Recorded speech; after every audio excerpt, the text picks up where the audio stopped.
Subhanallah mun kututur sakitku meni penuh tipa si ai mata.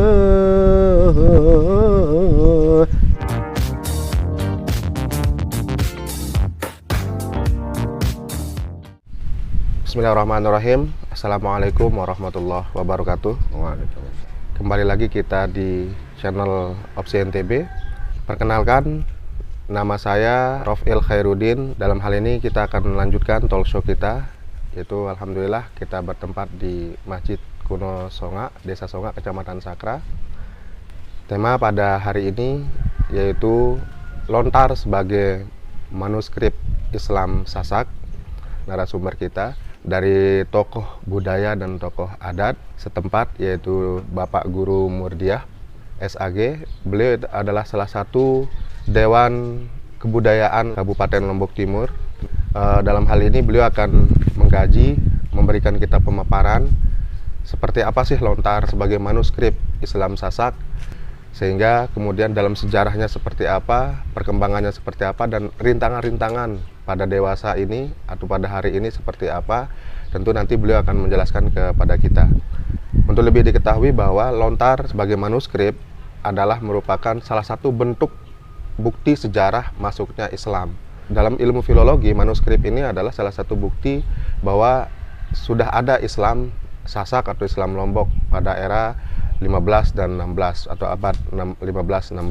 Baik, pemirsa Opsi NTB, kita akan lanjut ke tema kita pada hari ini, yaitu lontar sebagai manuskrip Islam Sasak. Baik, Bapak Guru sehat ya? Alhamdulillah. Bagaimana keadaan setiap hari Pak Guru? Alhamdulillah tetap berpuasa dan ya, tentunya tidak ada kekurangan suatu apa. Alhamdulillah Pak Guru ya. Sapaannya dengan Pak Guru Murdiah ya? Iya. Baik. Pertanyaan yang pertama, Pak Guru, tentang tema kita hari ini, bagaimana sejarah lontar sebagai manuskrip Islam Sasak? Nah, sepengetahuan Bapak sebagai seorang budayawan dan praktisi budaya di Kabupaten Lombok Timur, seperti apa sih sejarah lontar sebagai manuskrip Sasak? Terima kasih. Jadi kalau kita berbicara tentang lontar, jadi kenapa dikatakan sebagai manuskrip agama Islam Sasak? Karena orang-orang Sasak dulu mengenal agama Islam itu melalui lontar. Baik. Karena tidak ada yang masih, ya jarang yang fasih membaca Al-Quran. Dan yang paling dipercaya oleh orang-orang Sasak dulu adalah tulisan yang terdapat di dalam lontar. Karena pengajaran Islam pada waktu itu hanya melalui manuskrip-manuskrip Islam seperti lontar, seperti Jatiswara, Bango Butak, kemudian kitab-kitab Markum dan lain sebagainya. Itu semuanya membahas tentang Islam Sasak. Artinya bahwa lontar sebagai manuskrip Islam Sasak ini adalah salah satu media untuk mendakwahkan Islam gitu ya Pak ya. Oke.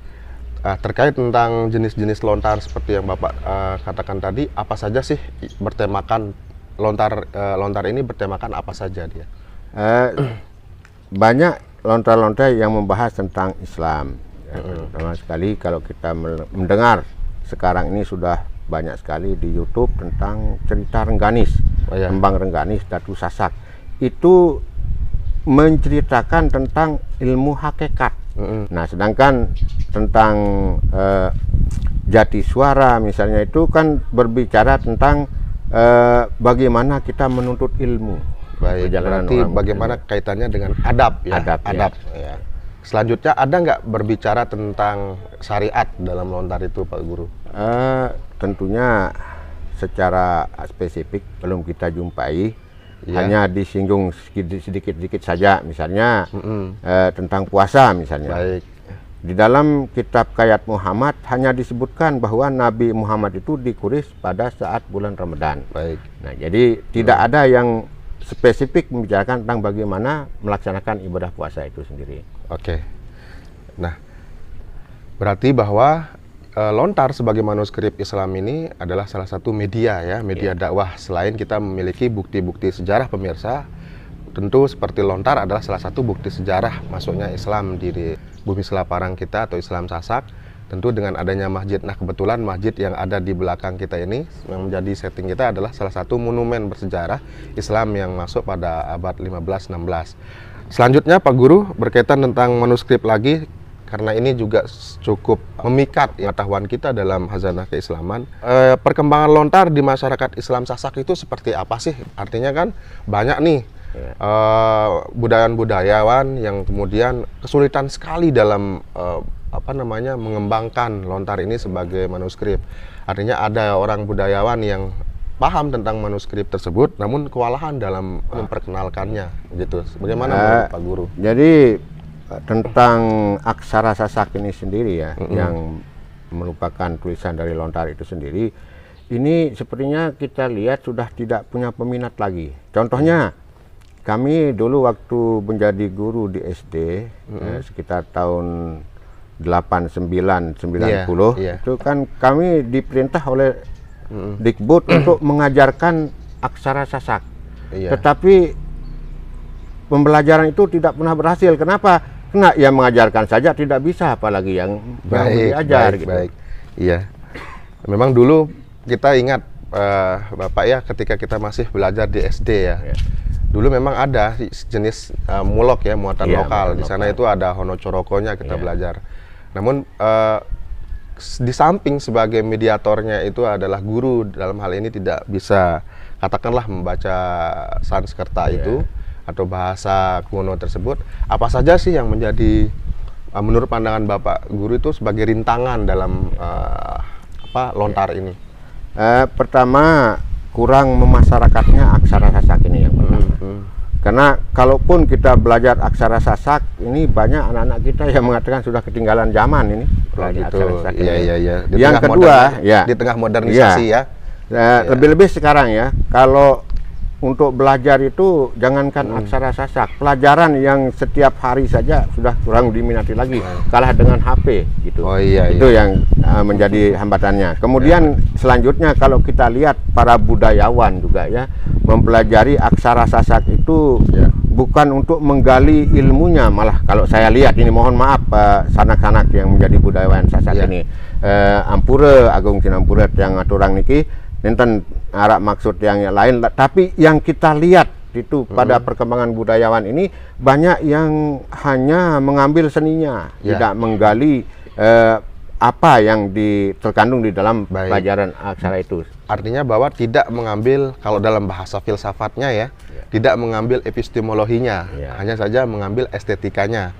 Oke, baik Bapak. Artinya bahwa banyakkan kecenderungan para budayawan kita ya Bapak ya, mohon maaf, berarti seperti pepausan itu saja ya, tanpa menggali makna-makna secara hakiki dari lontar sebagai manuskrip Islam Sasak kita ya. Oke, baik. Nah kemudian selanjutnya pandangan Bapak sebagai budayawan dan praktisi terhadap pelestarian lontar ini, bagaimana sih solusi supaya dibumikannya kembali lontar sebagai manuskrip sejarah Islam Sasak? Yang pertama, saya rasa ini agak kesulitan kita ya untuk memasyarakatkan seperti yang saya sampaikan tadi tentang aksara Sasak ini, karena kalah dengan huruf Latin, kalah dengan huruf Al-Quran dan huruf-huruf yang lain. Karena huruf aksara Sasak ini sudah dianggap penggelam kayaknya di Pulau Lombok ini. Kenapa demikian? Karena sekali lagi terlalu berkaitan sekali antara makna dengan pupuh. Yang kesulitannya kita ini kadang-kadang kalau kita berpupuh, kadang-kadang masyarakat Islam kebanyakan kita dianggap sebagai orang Hindu kalau kita membaca pupuh. Ini menjadi pantangan sekali gitu. Pupuh itu seperti apa biasanya Bapak? Misalnya seperti kita nembang istilahnya kan, tentang Mas Gumambang misalnya kan, itu seperti orang, karena kebanyakan yang pakai pupuh itu kan orang Hindu. Jadi kita dianggap sebagai orang Hindu kalau kita pakai pupuh. Sementara aksara Sasak itu sendiri tidak dapat kita baca dengan baik tanpa pupuh itu sendiri. Artinya ada kaitan, ada interkoneksi antara pupuh kemudian dengan aksaranya sendiri, atau bahasa Jawanya dengan langgamnya. Gimana contohnya misalnya Bapak? Bisa kita diberikan contoh ya pemirsa? Nabi Muhammad Muhammad hakuris dawag ring bulan Ramlan. Itu kan sinom bait yang ketiga. Bait yang ketiga dari lontar Dari apa lontar itu, Pak? Hikayat Muhammad. Oh, dari Hikayat Muhammad. Oh, berarti salah satunya lontar itu namanya Hikayat Muhammad, ya, pemirsa. Apa isinya yang tadi, Pak? Jadi Nabi Muhammad itu dicukur atau dibersihkan, lamun bahasa Sasaknya dipersih bulu panasnya itu pada bulan Ramadan. Di akikah ya. Dikuris istilahnya. Dikuris. Oh, ya, iya. bukan di akikah. Dikuris. Tapi dikuris itu. Di bulan Ramlan katanya. Di bulan Ramlan ya. Oke, itu berarti pupuh dari Hikayat Muhammad. Gitu. Nah, kemudian nilai-nilai yang ada dalam lontar-lontar ini, Pak, selain kita akan melestarikannya, mungkin langkah menurut Bapak tadi agak kesulitan nih. Ya. Opsi yang harus ditawarkan di masyarakat Islam Sasak ini seperti apa supaya dia kembali kemudian menyadari bahwa pentingnya mempelajari manuskrip atau lontar ini sebagai manuskrip Islam. Jadi rupanya ini kita harus menanamkan kesadaran. Tapi sepanjang sejarah penanaman itu adalah kesadaran itu yang paling sulit ditanam. Iya. Nah, kalaupun ada hanya beberapa orang yang masih mau menggeluti aksara Sasak itu sendiri. Karena memang kita sadari pemirsa ya, artinya bahwa lontar ini ya termasuk merupakan salah satu yang media dakwah Islam awal atau Islam Sasak awal yang cukup sulit ya, Pak ya. Kenapa? Karena kita mesti harus mempelajari beberapa bahasa Sanskerta dan beberapa langgam kalau bahasa Jawanya, atau dalam bahasa kita pepaosannya, pupuhnya ya. Nanti ada berapa pupuh sih menurut Bapak? Kalau di Sasak ini yang terkenal kalau tidak salah antara 6 dan 7 gitu. Seperti misalnya pupuh Pangkur, Durma, Sinom, ya, Dangdang, kemudian Mas Gumambang, Semarandana, dan ya hanya 6 itu saja ya. Oh iya. Berarti itu bentuk, katakanlah bentuk lagu ya. Iya. Kalau dalam seni bacaan Al-Quran tausihnya ya, artinya kiroatnya gitu. Ya, jadi seperti tadi sudah saya katakan bahwa belajar aksara Sasak itu tanpa kita lakukan itu ya ndak elok. Tanpa dipupuhkan ya, gitu tanpa dipupuhkan gitu. Ndak elok. Ya. Ya samalah dengan membaca Al-Quran ya. Ya. Kalau kita tidak punya nada, tidak punya tausihnya ya nggak menarik gitu ya, Pak ya. Nah, baik Pak. Nah, memang menjadi kesulitan dari masyarakat Islam Sasak itu adalah salah satunya kan mempelajari pupuh itu, Pak. Itu ya. Artinya dari pupuh yang 6 itu bisa nggak Bapak memberikan kita contoh seperti apa dia model langgam, model lagunya? Misalnya yang tadi Sinom atau apa namanya? Kalau yang bisa saya kan kalau Mas Gumambang itu kan misalnya, ya. Mas Gumambang Subhanallah mun ketujur belanak bejari penuh limpah air segar Subhanallah mun kututur sakitku meni penuh tipah si air mata. Ini kan lagu Gumambang gitu. Mirsa, sejuk sekali rasanya. Kenapa? Karena kita teringat lagi dengan masa-masa kecil. Artinya disinilah kekayaan khazanah budaya kita dan Islam kita, bahwa semua itu adalah memiliki nilai estetika dan nilai keilmuan yang cukup tinggi ya. Baik Pak, ini adalah merupakan mungkin prolog dulu. Mungkin insya Allah kita akan melanjutkannya. Artinya gini Pak, ada beberapa yang kami butuhkan, yaitu tentang lontar-lontar itu. Salah satunya mungkin nanti berkait tentang sejarah keislaman dalam lontar itu. Artinya dalam sekian lontar sebagai manuskrip Islam Sasak ini yang berbicara tentang sejarah Islam itu kan banyak. Menurut Bapak, kira-kira yang mengena di dalam lontar itu, judulnya lontar itu apa? Pertama tadi kan ya Hikayat Muhammad ya. Sudah berbicara tentang Islam. Artinya bagaimana memperlakukan manusia yang lahir seperti cerita Nabi Muhammad itu sendiri. Kemudian yang juga kita temui itu yang berbicara tentang kisah Islam itu seperti Kayat Yusuf. Kayat Yusuf, Kayat Yusuf itu kan sudah tidak asing lagi di Pulau Lombok ini, banyak yang memilikinya gitu. Kemudian juga Kayat Markum misalnya berbicara tentang kehidupan di akhirat kelak gitu. Baik. Dan pelaksanaan ibadah haji.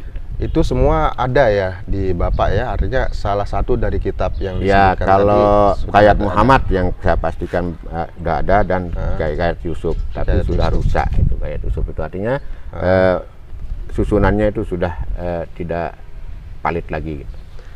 Baik Bapak, terima kasih banyak. Kita sudah berada di penghujung acara. Insya Allah ketika ada kesempatan dan ada waktu yang lain, kita akan membahas tema selanjutnya. Namun inilah pemirsa beberapa diskusi lah dan pemaparan Bapak yang berkaitan tentang lontar sebagai manuskrip Islam Sasak. Tentu ini adalah sebagai pendahuluan kita, dan insya Allah nanti kita akan lanjutkan di talk show berikutnya mengenai seperti apa sih konten-konten di dalam manuskrip Islam Sasak ini, atau lontar sebagai manuskrip Islam Sasak ini. Karena seperti yang disampaikan Bapak tadi, banyak di antara sekian manuskrip itu berbicara tentang keislaman, terutama dengan kesasakan, dan ritual-ritual budaya, ritual-ritual agama yang berkaitan tentang kebudayaan Sasak. Demikian pemirsa, semoga kita diberikan kesehatan dan keafiatan. Selamat menjalankan ibadah puasa. Semoga puasa kita diterima oleh Allah Subhanahu wa taala dan senantiasa kita diberikan kesehatan dan keafiatan. Terima kasih Pak Guru ya. Jazakumullah khairan katsira. Assalamualaikum warahmatullahi wabarakatuh. Waalaikumsalam warahmatullahi wabarakatuh.